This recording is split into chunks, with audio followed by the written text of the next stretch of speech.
ये है दिल्ली दर्पण।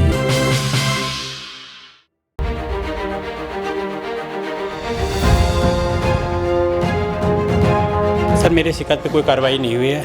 9 तारीख को 9 जुलाई को झूले हमारे रातों रात हटा दिए गए हैं। फिर बताया कि क्या कहते हैं आपके झूले से पीछे बैंक ऑफ बड़ौदा के साथ में जो पार्क है वहाँ पे पड़े हुए हैं। वो भाई साहब आप तमीज से बात कर रहे हो यार, आप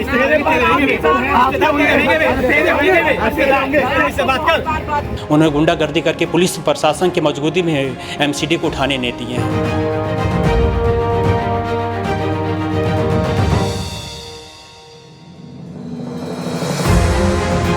प्रधान ने किए हैं, कैमरे के सामने मना किए। तो जो ऑनलाइन पेमेंट हमने किए हैं, मैंने 5,000 का ऑनलाइन पेमेंट किया हूँ। मैं पहले भी बता चुका हूँ कि मैंने 35,000 रुपये को कैश दिया हूँ। नमस्कार दोस्तों, दिल्ली दर्पण टीवी देख रहे हैं आप। अभी कुछ दिन पहले हमने आपको दिखाया था कि दिल्ली नगर निगम केशवपुरम जोन का LI Ashok Vihar central market में अतिक्रमण के खिलाफ कार्रवाई करने आता है, लेकिन वहाँ का जो प्रधान है और उसके 1-2 साथी हैं उसको बुरी तरह से धमकाते हैं, डराते हैं, तरह तरह के एलिगेशन लगाते हैं और उसको इस कदर मजबूर कर देते हैं कि वो बिना कार्रवाई किए बैरिंग लौट जाता है। वो भाई साहब आप तमीज से बात कर रहे हो यार,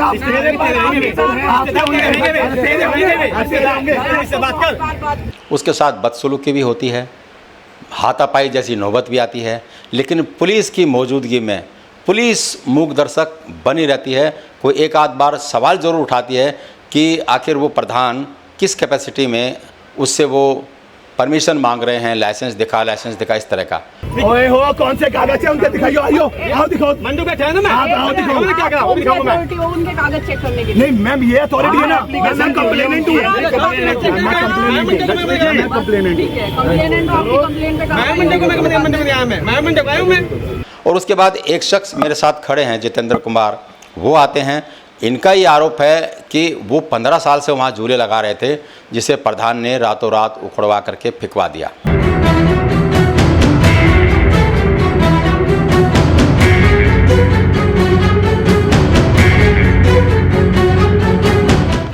नौ तारीख की रात को तस्वीरें भी मैं आपको दिखाऊंगा कि इनके जो झूले हैं वो पार्कों में पड़े हुए मिलते हैं।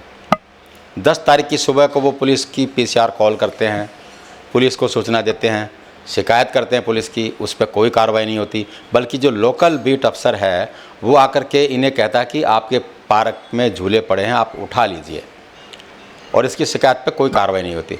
ये लिखित रूप में इसकी शिकायत पुलिस को भी देते हैं और एमसीडी को भी देते हैं, लेकिन शिकायत के इतने टाइम बाद भी कोई कार्रवाई नहीं होती। इस बात की भी शिकायत, इस बात की भी वीडियो ये भी हमने आपको दिखाई थी।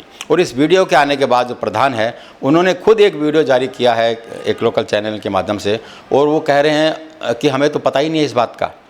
यानी इतने एलिगेशन लगे, उनके खिलाफ थाने में कंप्लेंट है और उन्हें इस बात का पता ही नहीं है, और वो सरासर इस बात से नकार रहे हैं कि ये जो जितेंद्र कुमार शख्स मेरे साथ खड़े हैं ये कोई 15 साल से झूले लगा रहे थे।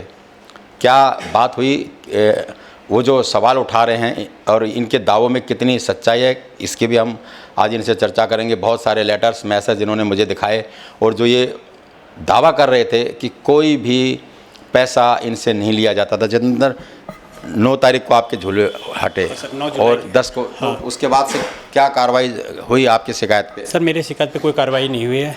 9 तारीख को 9 जुलाई को झूले हमारे रातों रात हटा दिए गए हैं, और 10 तारीख को हमें जब पता चला कि हमारे झूले वहाँ पे नहीं है तो हमने 100 नंबर को कॉल किए।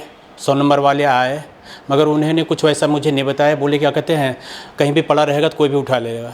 इतने देर में फिर वहाँ के जो बीट इंचार्ज है वो आए, फिर बताया कि क्या कहते हैं आपके झूले से पीछे बैंक ऑफ बड़ौदा के साथ में जो पार्क है वहाँ पे पड़े हुए हैं। तो फिर वहाँ पे हमने जाके देखे, सारे झूले ऐसे बिखरे पड़े हुए थे, सारे झूले डैमेज है, सारे टूटे फूटे चलते। रात को खोल के फेंका गया है, कोई झूले सेफ तरह नहीं है, सारे टूटे हुए मेरे को वहाँ पे मिले। वो तो कह रहे हैं कि आपको जानते ही नहीं है, आप कह रहे हो 15 साल से झूले लगा रहे हो, वो सबूत मांग रहे हैं आपसे। सर तो सबूत मेरे पास है, एमसीडी का मेरे पास है, चालान है, सो कटा हुआ है। कब का कटा हुआ है? ये 2022 में कटा है, जिसमें वो प्रधान है सो उसी साल 2022 में शायद वो प्रधान बने हैं। उसी के समय है सो मेरा से पैनल हो गया, उठा करके है एमसीडी वाले ले गए थे, तो उसके मेरे पास से चालान की कॉपी है। पुलिस का चालान कटा हुआ है 2017 में, उसका मेरे पास कॉपी है। और जो वहाँ पे झूले लगे हुए हैं, आपके झूले पुराने झूले में वो अंतर है। मैंने 100 नंबर को वहाँ पे मेरे झूले रातों रात कैसे आ गए? तो सरासर है वैसे वैसे गलत है, सो वो बोल रहे हैं, वो अपने बचाव के लिए कह रहे हैं, सब ये गलत है, मनगढ़ंत कहानी है सो। झूले जो हटाने का काम है, या तो ये खुद स्वेच्छा से अपना झूला हटाएं या फिर एमसीडी उन झूलों को हटाएगी या जब्त करेगी। लेकिन रात को अगर इनके झूले उखड़ करके किसी पार्क में मिलते हैं और उसकी शिकायतें करते हैं तो समझिए कि मामला कुछ गड़बड़ है और ये किसी और की करतूत है और इसकी शिकायत करते हैं। प्रशासन इसकी तय में जाने के बजाय इनको ही धमका रहा है, ऐसा इनका आरोप है। और आप तो ये भी कह रहे थे कि वो प्रधान जो वो पैसे मांग रहे हैं और वो इस बात से तो हमारे कैमरे पे मना कर रहे हैं। सब मना करके प्रधान ने किए हैं, कैमरे के सामने मना किए। तो जो ऑनलाइन पेमेंट हमने किए हैं, मैंने 5,000 का ऑनलाइन पेमेंट किया हूँ, मैं पहले भी बता चुका हूँ कि मैंने 35,000 रुपये को कैश दिया हूँ, 5,000 का ऑनलाइन पेमेंट भी किया हूँ। ऑनलाइन पेमेंट का मेरे पास रिपोर्ट हुआ है, प्रूफ है। 6,000 का 2 और पेमेंट, तो मैं किस बेसिस पे उनको पेमेंट दिया हूँ ये बताएंगे वो, कि पेमेंट जो दिया हूँ मैंने, 3 ट्रांजैक्शन जो दिया हूँ किस लिए दिया हूँ मैंने। अगर मैं वहाँ पे झूला नहीं बैठा हुआ था तो क्या कहते हैं, फिर किस वजह से उनको पेमेंट लिए हैं वो सारी बातें तो उन्होंने नकार दी है। वो सिर्फ तो कोई झूला अलग में जानता ही नहीं है, कोई जितेंद्र को जानता ही नहीं है, तो ये सिर्फ गलत है। वो अपना मेरे को एक बात समझ नहीं आ रही, इतने समय से आप चालान भी कटे हैं, आपके एमसीडी में भी है, सब कुछ है, और आप कह रहे हैं कि जो भी पैसे मांगा जाता था दिया जाता था, फिर क्यों हटाए? मतलब क्या दुश्मनी क्या है? सर दुश्मनी कुछ भी नहीं है। लगभग ये फरवरी मार्च से इन्होंने है सो नरेंद्र चोपड़ा के साथ और सौरभ सखा स्विफ्ट डिजायर में इनको बैठना उठना, उनके साथ ड्रिंकिंग करना, खाना पीना चल रहा था। जिनके अब झूले लगे, हाँ, जिनके झूले अब लगे हुए हैं, ठीक है। वो शुरू से मेरे को, जब से वो है सो मेरे ख्याल से 2018 में नरेंद्र चोपड़ा यहाँ पे दिप मार्केट में आया है, तब से वो मुझे परेशान। पहले मैं बच्चों गाड़ी मैं ही चलाया करता था, मगर मेरे बच्चों की गाड़ी भी है सो कहते बंद करवा करके उन्होंने ले लिए कि नहीं तू झूले चलाया ना, हम है सो गाड़ी चलाएंगे। मैंने फिर भी एग्री कर लिया कि कोई बात नहीं है, आपका भी चले मेरा भी चले। मगर उन्होंने है सो हमेशा है सो मेरे पेट पे लात मारने का कोशिश किए हैं। पहले मेरे घर से गाड़ी छीन लिए बच्चों के जो चलाते थे, इसके बाद उन्होंने मेरे से सारे झूले है सो उनके सपोर्ट में आकर के उनसे न जाने कितने पैसे लिए हैं। मेरे से 1.5-2 लाख रुपये डिमांड भी किए हैं कि 1.5-2 लाख रुपया। फिर भी मैंने कहा ठीक है जो होगा वो मैं दूंगा। नहीं जाने उनसे क्या चीज़ है सो संबंध है, क्या चीज़ उनसे है। अब वही चीज़ तो वो ओम प्रकाश अंडिल ही बताएंगे इसके बारे में, उनके साथ क्या चीज़ है सो। आपने कभी जो बड़े अधिकारियों से मिलने की कोशिश की, अपनी कंप्लेंट और उनको बताने की कोशिश? सर मैंने एमसीडी में मिले डीसी से, किसी से? सर एमसीडी में क्या कहते हैं, मैंने कंप्लेन है सो क्या कहते हैं, जो एमसीडी ऑफिस में जाके कंप्लेन दिया हूँ मैंने, 22 जुलाई को दिया हूँ। और पुलिस में है सो कंप्लेन मैंने ऐसे जाकर के 20 जुलाई को वहाँ पे दिया हूँ, मगर वहाँ से भी मेरे को कोई आश्वासन नहीं मिला। हाँ इतना जरूर मुझे पता चला है कि एमसीडी वाले है सो झूले उठाने के लिए वहाँ पे उनका बैरियर पहुँचा हुआ था, मगर वो अपनी गुंडागर्दी है सो दिखा करके, वो आपके वीडियो में मैं पूरा है सो हर किसी ने देखा है आपके वीडियो माध्यम से, उन्होंने गुंडागर्दी करके पुलिस प्रशासन की मौजूदगी में एमसीडी को उठाने नहीं दिए हैं। जो लाए तुम ये परमिशन से आएगा, आप इसके परमिशन दिखाओ ना, हाँ दिखाओ दिखाओ, अरे आप दिखाओ, ऐसे नहीं चलेगा, आपकी मर्जी के हिसाब से परमिशन हो तो ला, हाँ ना परमिशन दो, परमिशन दिखा दे हमारे को। न जाने उनसे कितने पैसे ले लीजिए कि उनके दबाव में आकर करके है सो उनके कौन उनको सपोर्ट कर रहा है, पुलिस प्रशासन कौन उनको सपोर्ट दे रहा है, एमसीडी की तरफ से सपोर्ट मिल रहा है। जो इतने क्या कहते हैं, जो भी वहाँ अनलीगल लगे हुए हैं, रेडी पटरी बैंक ऑफ बड़ौदा के साथ में है सो लगे हुए हैं अनलीगल, जो वो उनके ही है सो सुनने में आता है, उनके दोनों है सो काउंटर हैं।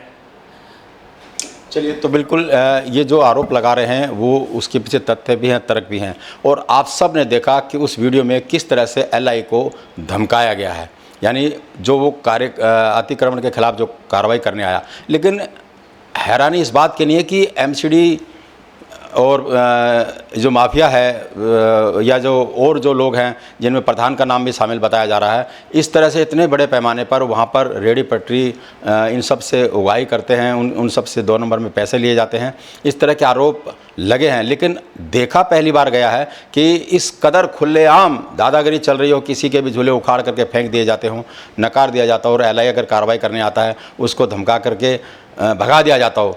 बदमाशी अपनी जगह है, लेकिन इससे भी ज़्यादा हैरानी इस बात की है कि इस बात की शिकायत एमसीडी को की जाती है, पुलिस को की जाती है, लेकिन कोई कार्रवाई होती नहीं है।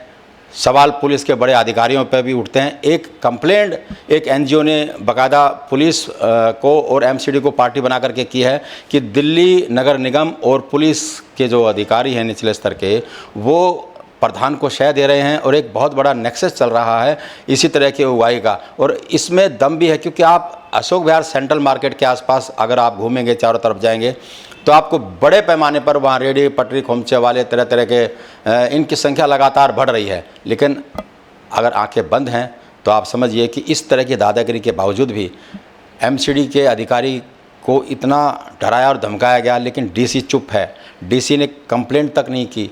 और पुलिस की प्रोटेक्शन में अगर उसको धमकाया जाता है और वो आंखें बंद किए रहता है, तो यकीन मानिए कि इस गठजोड़ की जड़ें बहुत गहरी हैं। केवल ये लोकल लेवल का मामला ही नहीं है, जो वरिष्ठ अधिकारी हैं उनकी नॉलेज में भी ये होना चाहिए। हम उनसे भी सवाल पूछेंगे कि आप लोगों की आंखें बंद क्यों हैं इन तमाम तस्वीरों के बावजूद और जो कंप्लेंट आपको दी जा रही है उन सब के बावजूद भी।